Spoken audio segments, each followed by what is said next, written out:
नमस्कार। गायत्री ज्योतिष केंद्र में आप सभी लोगों का स्वागत है। आप लोगों के लिए हमेशा ज्योतिष शास्त्र से जुड़ी महत्वपूर्ण जानकारी के एपिसोड हम समय समय पर प्रसारित करते रहते हैं। ज्योतिष शास्त्र की हर विधा से संबंधित जानकारी हम आप लोगों के लिए लेकर आते हैं। नवग्रह जनित उपाय हों, मूलभूत समस्याओं से जुड़े हुए उपाय हों, जन्म कुंडली विश्लेषण हो या अन्य ज्योतिष संबंधी जानकारी समय समय पर हम आप लोगों तक पहुंचाते हैं। ज्योतिष संबंधी ऐसी जानकारी जिस पर यदि आप अमल करते हैं तो उसका प्रतिफल आप अवश्य देखते हैं। पूर्व के एपिसोडों में कमेंट बॉक्स पर जाकर आप इस चीज़ की पुष्टि कर सकते हैं कि लोगों ने उपायों को आजमाया और उनका चमत्कारिक प्रतिफल प्राप्त किया। आज से हम एक नई जानकारी आप लोगों के लिए लेकर आ रहे हैं, एक ऐसी श्रृंखला जिसमें कि आप लोगों को यह पता चल जाएगा कि आपका सूर्य किस भाव में है, मंगल किस भाव में है, तो क्या फल उसका रहता है। जैसे कि हम सूर्य से शुरू करेंगे। मेष राशि मेष लग्न में सूर्य का द्वादश भाव में क्या फल होता है। इसी तरीके से दूसरा अगला एपिसोड जो बनेगा वो वृषभ लग्न में द्वादश भाव में सूर्य ग्रह का क्या फल होता है। इसी तरीके से मिथुन लग्न में द्वादश भाव में द्वितीय तृतीय चतुर्थ से लेके द्वादश एकादश द्वादश भाव हर भाव के तो सूर्य का क्या फल होता है। इसी तरीके से चंद्र मंगल बुध सभी ग्रहों का हम आप लोगों के लिए जो भी एक फलादेश रहता है लेकर आएंगे। वैसे अगर हम देखा जाए तो ज्योतिष शास्त्र के हर ग्रंथ में अलग अलग फलादेश मिलता है, भले ही वह मानसागरी हो, भृगु संहिता हो, बृहत्पाराशर होरा शास्त्र हो और इसके अलावा फल दीपिका हो, ज्योतिष सागर हो, भारतीय ज्योतिष हो और भी कई ग्रंथ हैं। सब में अलग अलग आकलन दिया रहता है। बात होती है एक ज्योतिष की जो कि अपने अनुभव से व्यक्ति को सटीक जानकारी दे सकता है। तो हम लोग भी लंबे समय से ज्योतिष के क्षेत्र में कार्य कर रहे हैं, तो हमारा भी जो अनुभव रहता है कि भाई यहाँ पर कोई ये फल होता है, क्योंकि लगातार हर ग्रह का लगभग इतनी किताबों का एक प्रकार से आप यह मान सकते हैं कि मिश्रण भी यह इसे कह सकते हैं। तो यदि जो ये फल है, ये ऐसा फल हम आपको बताएंगे जो कि सभी किताबों का मिश्रण से संबंधित रहेगा और लगभग लगभग यह व्यक्ति के जीवन में घटित होने की संभावना भी इसकी अत्यधिक रहती है। तो शुरुआत करते हैं मेष लग्न में के द्वादश भाव में सूर्य ग्रह का क्या फल रहता है। मेष लग्न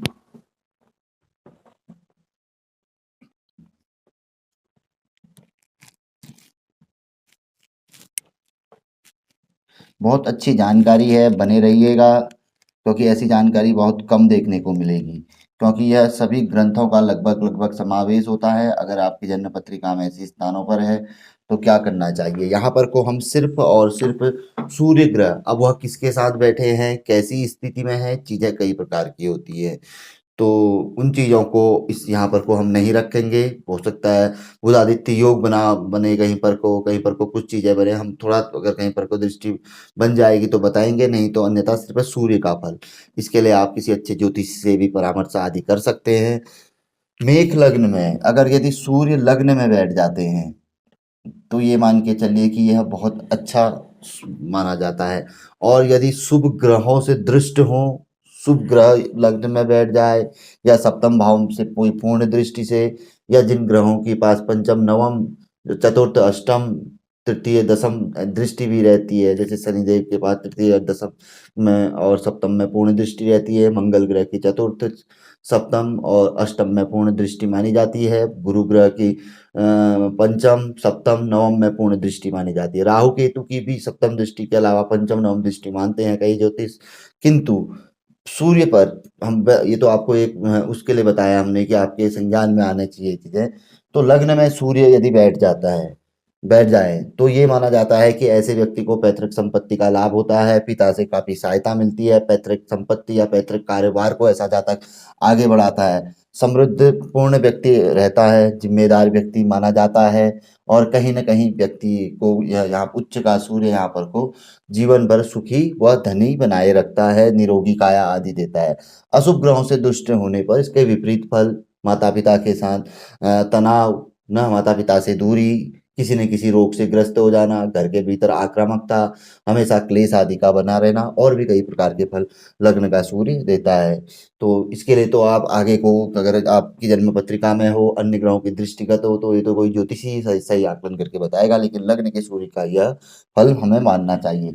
दूसरे भाव में सूर्य हो यानी कि वृषभ राशि में यदि सूर्य हों, शुक्र के घर में सूर्य हों और सूर्य जो कि पंचमेश होते हैं यहाँ पर वो दूसरे भाव में हो, तो ऐसा जातक धन के बल धन काफ़ी धनवान माना जाता है। अपनी बुद्धि से व्यक्ति धन कमाता है, जहाँ भी जाएगा वहाँ कोई विशेष हुनर ऐसा व्यक्ति रख सकता है कि अपने हुनर से वो व्यक्ति धन कमाता हो। और ऐसा व्यक्ति घर परिवार के बारे में काफ़ी सोचता है, घर परिवार को सोचता है कि वो काफ़ी मतलब क्या कहते हैं घर परिवार को सुख समृद्धि ऐशो आराम आदि की चीज़ें वह दे, वह उनको खुश रख सके, ऐसा द्वितीय सूर्य के होने पर जानना चाहिए। और ऐसे व्यक्ति के पास जीवन में कभी धन की कमी नहीं रहती है, क्योंकि सूर्य पंचमें से होते हैं और धन भाव में बैठे हुए होते हैं।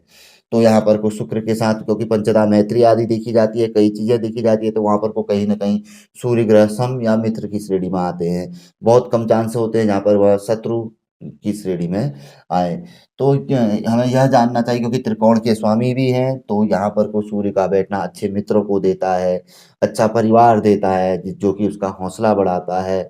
और इसके अलावा कभी भी मतलब क्या कहते हैं एकदम बुढ़ापे में भी व्यक्ति एकदम से तंदुरुस्त रहता है, अच्छी आँख रहती है, अच्छे कान रहते हैं, अच्छी श्रवण शक्ति, नेत्र शक्ति सब कुछ अच्छी ही रहती है दूसरे सूर्य के होने में, क्योंकि सूर्य ऊर्जा के कारक होते हैं। व्यक्ति हमेशा ऊर्जावान रहता है, विशेष तौर पर सूर्य की अच्छी स्थिति यहाँ पर को और हो, किसी शुभ ग्रह के साथ बैठ जाए या बुध के साथ बुधादित्य योग आदि कुछ ऐसे बन जाए, कोई और योग बन जाए, तो वैसी परिस्थिति में व्यक्ति काफ़ी बुद्धिमान रहता है, घर का मुखिया रहता है। और भी कई इसमें फल हमें जानने चाहिए।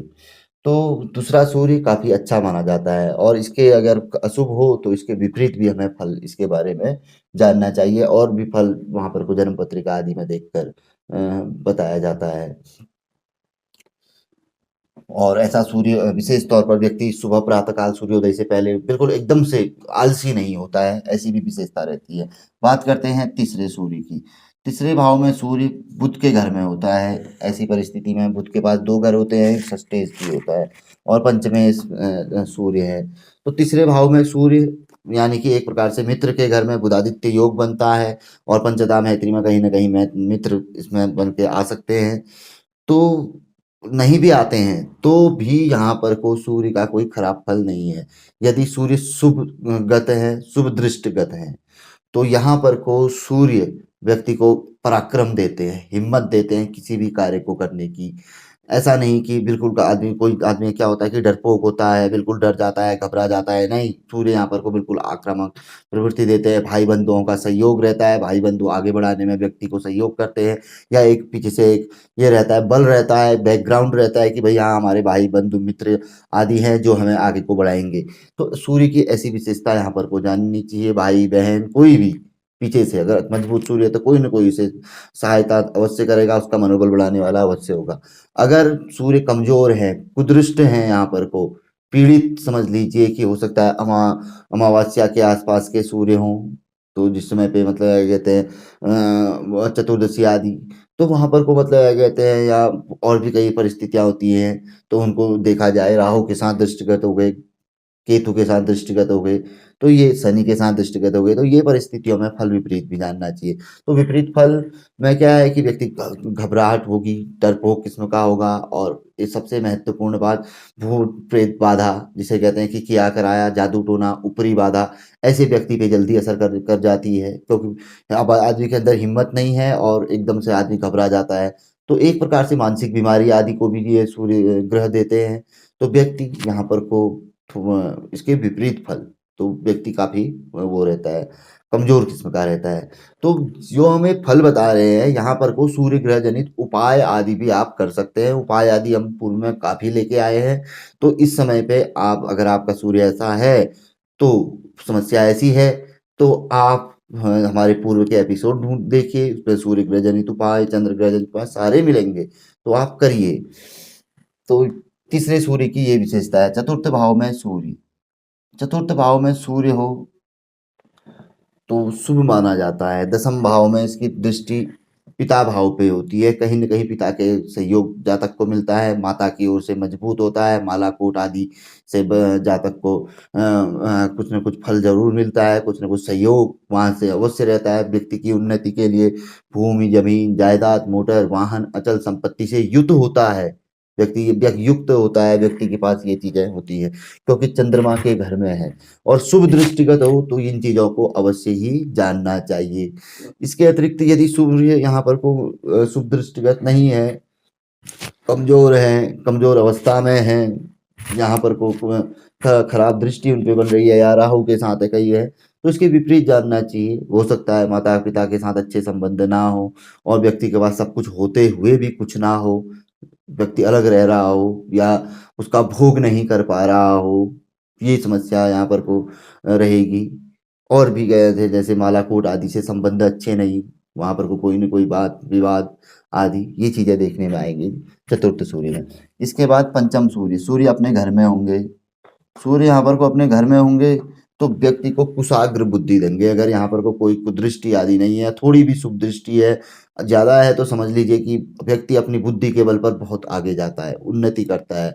कोई शुभ ग्रह यहाँ पर उसके साथ बैठ जाए, जैसे मंगल है, बृहस्पति है, चंद्रमा है। चंद्रमा सूर्य को साथ शुभ नहीं माना जाता है, कई जगह पे माता पिता के लिए अच्छा नहीं होता, लेकिन ऐसा बहुत कम देखने में आता है। लेकिन अगर मंगल हो, बृहस्पति हो, बुध हो, बुधादित्य योग बन जाएगा, तो जानिए कि व्यक्ति काफी आगे जाता है अपनी बुद्धि के बलबूते पे, अपने ज्ञान के बलबूते पे, ऐसा मानना चाहिए। खराब दृष्टि हो तो व्यक्ति की अच्छी बुद्धि भी व्यक्ति की खराब हो जाती है, खराब मार्ग की ओर व्यक्ति चला जाता है।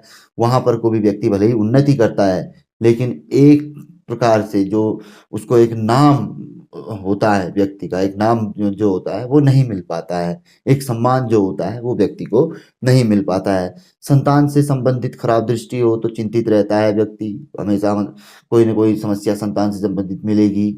संतान ऐसी स्थिति में नहीं जाएगा जैसी स्थिति में वह चाहते हैं, उस ओर नहीं जाएगा, भटकाव हो जाएगा संतान में। अच्छी स्थिति में संतान से संबंधित लाभ होगा, बिना थोड़ी मेहनत में ही संतान ऐसी प्रतिभावान होगी कि व्यक्ति का नाम रोशन कर जाएगी, ऐसा भी यहाँ पर को देखने में आता है। जब सूर्य में व्यक्ति खेल आदि में भी निपुण होता है, अगर सूर्य यहाँ पर को मजबूत हो तो व्यक्ति खेल, राजनीति, इन चीजों में थोड़ा अच्छा माना जाता है। अर्थशास्त्री आदि ये चीजें काफी अच्छी रहती है। शिक्षक के तौर पे यहाँ पर को भी देखा जाता है, मजबूत वो हो तो अर्थशास्त्री शिक्षक यहाँ पर को व्यक्ति को बन सकता है, ऐसा पंचम सूर्य में देखा जाता है।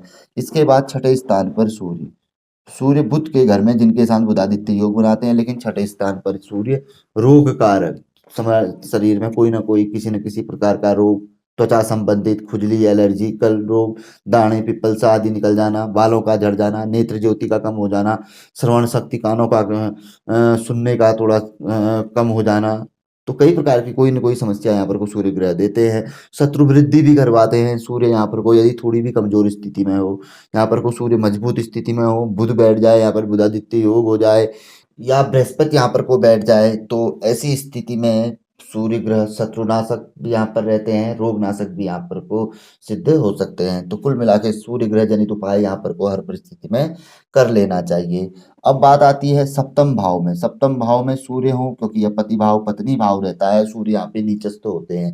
वैसे कहा जाता है कि जिसका भी जन्म कार्तिक मास में हो, क्योंकि कार्तिक मास में सूर्य नीच के रहते हैं, 7 के अंक में रहते हैं, तो वैसे जातक को सूर्य ग्रह जनित उपाय अवश्य कर लेने चाहिए। सूर्य संक्रांति व्रत उपवास करना है, या नित्य सूर्य उपासना है, अवश्य कर लेनी चाहिए। आदित्य हृदय कवच का पाठ ऐसा जातक कर सकता है, आदित्य हृदय स्त्रोत का पाठ ऐसा जातक कर सकता है, सूर्य कवच ऐसा जातक कर सकता है, सूर्य स्त्रोत ऐसा जातक कर सकता है।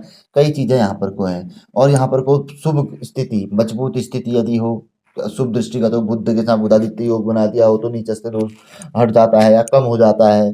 या यहाँ पर को देवगुरु बृहस्पति भाग्येश के साथ बैठ जाए, तो ऐसा व्यक्ति जातक, व्यापार अगर जातक का हो तो वहां पर को काफी उन्नति ऐसा जातक करता है। व्यापार में पत्नी के नाम पे व्यापार आदि कर सकता है ऐसा जातक, तो काफी उन्नति यहाँ पर को करता है।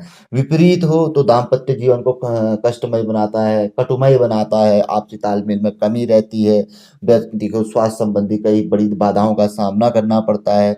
व्यापार आदि में व्यक्ति को यहाँ पर को ऐसा रहता है कि उसमें व्यक्ति उतने कितनी ही मेहनत कर ले, कितना ही पैसा लगा ले, लेकिन लाभ की स्थिति व्यक्ति को देखने में नहीं आती है। और सबसे महत्वपूर्ण बात, सप्तम में सूर्य नीचस्थ हो तो दाम्पत्य विवाह होना थोड़ा बहुत मुश्किल हो जाता है। जातक के लिए बड़ी कठिनाई के साथ व्यक्ति का विवाह होता है। बहुत बिरले ही ऐसे होते हैं कि सूर्य की शुभ दृष्टि कहीं पर किसी ग्रह की बन जाए गोचर आदि में और चटमंगनी पट गया, तो ऐसी परिस्थिति में व्यक्ति का विवाह होता है। तो ऐसा माना जाता है। इसके अतिरिक्त और भी कई प्रकार के फल हैं, ये फिर बाकी जो ज्योतिष लोग देखते हैं तो वो अपने आकलन के अनुसार बताते हैं। तो यहाँ पर को बुधादित्य योग बनना, बृहस्पति का बैठना, मंगल का बैठना, फिर भी ठीक है। मंगल का थोड़ा मांगलिक दोष हो जाता है तो इसलिए हम वर्णन नहीं करते हैं, लेकिन फिर भी मंगल यदि बैठ जाए तो खराब नहीं जानना चाहिए।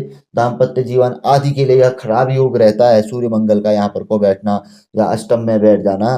किंतु यहाँ पर को अगर आराधक व्यक्ति हो तो यह योग को का कुफल काटा जा सकता है, उससे संबंधित उपाय आदि व्यक्ति करे। तो अष्टम भाव में अब सूर्य, अष्टम भाव मंगल ग्रह का भाव होता है। मंगल और सूर्य का एक ही वर्ण रक्त वर्ण माना गया है, लाल रंग का वर्ण माना गया है। तो यहाँ पर को यदि सूर्य बैठ जाए तो ये मान के चलिए कि कोई न कोई सीजर संबंधित समस्या से व्यक्ति को अपने जीवन में अवश्य ही गुजरना पड़ता है। पीलिया है, टाइफाइड है और सबसे पाइल्स है, ऐसे रोग या हृदय से संबंधित रोग व्यक्ति को अवश्य ही देखने में आते हैं। विशेष तौर पर हड्डी संबंधित रोग व्यक्ति के देखने में आते हैं। और यहाँ पर को सूर्य हो तो ब्लड प्रेशर संबंधित परेशानी भी, क्योंकि मंगल के घर में है और खराब दृष्टिगत हो जाए, खराब भाव है, खराब दृष्टिगत हो जाए तो ऐसी समस्या देता है। और यदि ऐसा है कि मंगल भी यहाँ पर को बैठ जाए, इत्तेफाकन अपने घर में बैठ जाए तो क्या पता बली हो जाए, शुभ दृष्टिगत हो जाए, या कोई ऐसा योग बन जाए कि ऐसा लगे कि सूर्य यहाँ पर को शुभ है। तो ऐसे जातक को विदेश से संबंधित लाभ मिलता है, समुद्र से सटे हुए जो हमारे राज्य हैं, वहाँ जो शहर हैं उनमें जाकर ऐसे जैसे वहाँ व्यक्ति को लाभ होता है। जैसे मुंबई है, बेंगलुरु है, कोलकाता है, ऐसे शहर समुद्र योग है यहाँ पर को इसको मजबूत कर जाता है। क्योंकि अष्टम एक तो त्रिक स्थान में है और सूर्य जैसा ग्रह सूर्य होने के लिए सूर्य की प्रवृत्ति आक्रामक है, क्रूर प्रवृत्ति भी मानी गई है क्योंकि अग्नि हुई। तो इसलिए यहाँ पर को अगर मंगल जैसा ग्रह बैठ जाए तो बाहर के देशों से लाभ होना भी व्यक्ति को शुभ बताता है। बुधादित्य योग होना तो शुभ भी मतलब यहाँ पर को फल यह देता है। अब बात आती है भाग्य भाव की। भाग्य भाव यहाँ पर को सूर्य का शुभ होना अत्यंत आवश्यक है। शुभ होगा तो व्यक्ति सीढ़ी दर सीढ़ी अपने जीवन में उन्नति की ओर बढ़ता रहेगा, जीवन में किसी चीज़ की कमी नहीं होगी। और जैसे ही एजुकेशन पूरी हर चीज़ सिस्टमैटिक तरीके से जो होना चाहिए व्यक्ति के साथ होएगा, क्योंकि ये त्रिकोण के भी स्वामी है। अपनी बुद्धि से व्यक्ति बहुत आगे तक भी जा सकता है और अच्छी शुभ स्थिति बन जाए, गुरु दृष्टिगत हो जाए, गुरु बैठ जाए वहाँ पर को, या शुभ ग्रह मंगल बैठ जाए क्योंकि मंगल भी लग्नेश है, कोई ऐसी स्थिति बन जाए कि कुल मिला के सूर्य यहाँ पर को मजबूत है क्योंकि त्रिकोण के स्वामी है, विद्या बुद्धि के स्वामी है, वैसी ही बुद्धि देने वाले हुए। तो व्यक्ति को अपनी बुद्धि के बलबूते पे व्यक्ति अब काफ़ी उन्नति करता है। जो उसे अपने जीवन में जो उसने सोचा नहीं होगा, जो सपने उसने देखे नहीं होंगे, तो वो चीज़ सूर्य ग्रह उसे दिखा सकते हैं। तो और खराब स्थिति में हो तो व्यक्ति को शिखर में पहुँचाकर भी नीचे गिरा देते हैं। और दूसरी बात, व्यक्ति का हर चीज़ शिखर में तो दूर की बात, लंबे बनते-बनते कार्य, पहुँचते-पहुँचते व्यक्ति कार्य नहीं पहुँच मिल पाता है। जैसे एक मान के चलिए किसी स्टूडेंट ने कंपटीशन किया, 5 साल 10 साल तक वो कंपटीशन के पेपर देता रहा, कभी 1 नंबर, कभी आधे नंबर, कभी 1 नंबर, आधे नंबर। कई लोग उसके साथ के एक नंबरों से निकल गए, वेटिंग में नहीं आया, एक ऐसा एग्जाम्पल है। तो व्यक्ति के जीवन में सारे काम अटक जाते हैं, कुछ भी करता है इसमें विफल हो जाता है। तो ऐसा भाग्य भाव अगर कमजोर हो, खराब दृष्टिगत हो, सूर्य यहाँ पर कोई ग्रह न बैठा हो या कोई खराब ग्रह बैठ जाए, तो ऐसा फल जानना चाहिए और उसका पूर्ण आकलन किसी ज्योतिषी से अच्छी तरीके से करा कर वो देख लेना चाहिए कि कैसा फलदायी है। अब बात करते हैं दसम भाव। दसम भाव होता है मान सम्मान, रोजी रोटी, जो घर के अंदर हम लेकर आते हैं, जहाँ जिससे जहाँ पर रहते हैं, जो चीज़ हम चाहते हैं, जो हम लोगों को दिखाना चाहते हैं, वो यही भाव होता है दसम भाव। दसम भाव में अगर मजबूत स्थिति है, जो हम लोगों को दिखाना चाहते हैं दिखा सकते हैं, जो चीज़ हम चाहेंगे, गाड़ी घोड़ा इधर उधर, अपना मतलब एग्जाम्पल दे रहा हूँ कि मकान वकान सब कुछ हो, सब जैसा हम चाह रहे हैं।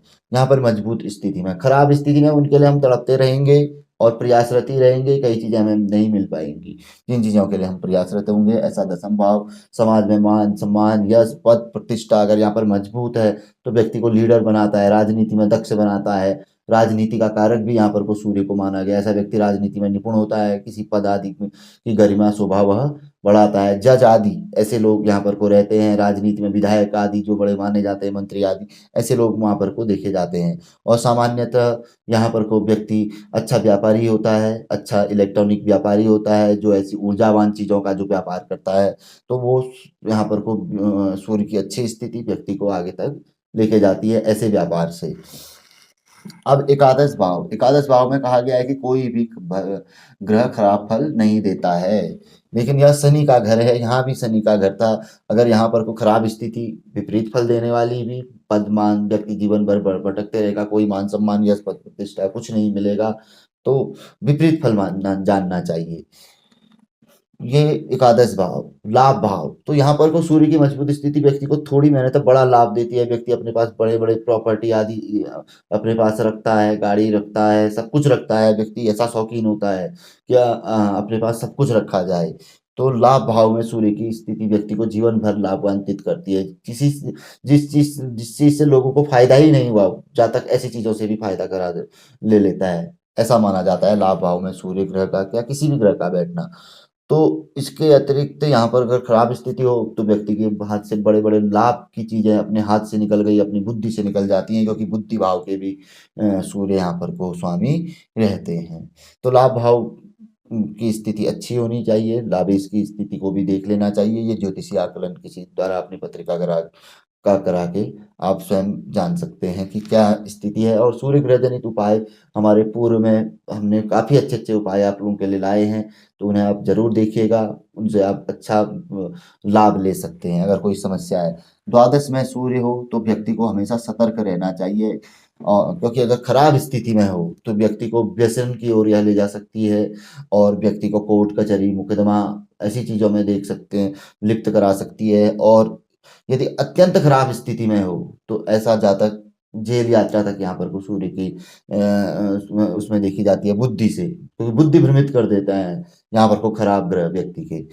तो सूर्य शुभ स्थिति में हो तो समझो विदेश ऐसा व्यक्ति जाता है, विदेश से संबंधित चीजों से लाभ कमाता है। किसी न किसी प्रकार का व्यक्ति अपने घर से दूर प्रवासी रहता है, दूर रहकर ही जीवन यापन करता है, दूर प्रॉपर्टी आदि व्यक्ति बनाता है, और हमेशा व्यसनों से, गलत संगत आदि से बचे रहता है, ऐसा माना जाता है। तो ये एक आकलन था, जो ग्रंथों का एक हमारा जो हम पढ़ते हैं उसके बारे में आकलन लेते हैं कि कैसा फल कहाँ पर को होना चाहिए सूर्य का। तो लगभग लगभग मिलता जुलता ही फल रहता है, क्योंकि भाव से संबंधित फल होता है। थोड़ा सूर्य ग्रह की अपनी जो भाव और स्वभाव, इनसे मिलकर ही यह फलित यहाँ पर को किया जाता है। तो जानकारी काफ़ी अच्छी थी, जहाँ तक मेरा ख्याल है, जो हम बताने में हमें तो ऐसा ही लगा, और आप लोगों को भी काफ़ी पसंद आई होगी, मुझे उम्मीद है। नए लोग भी जो देख रहे होंगे प्रथम दृष्टया, उन्हें भी पसंद आई होगी। तो जो प्रथम दृष्टया देख रहे हैं ज़रूर चैनल से जुड़ें, चैनल को सब्सक्राइब करें, बेल आइकन दबाएं।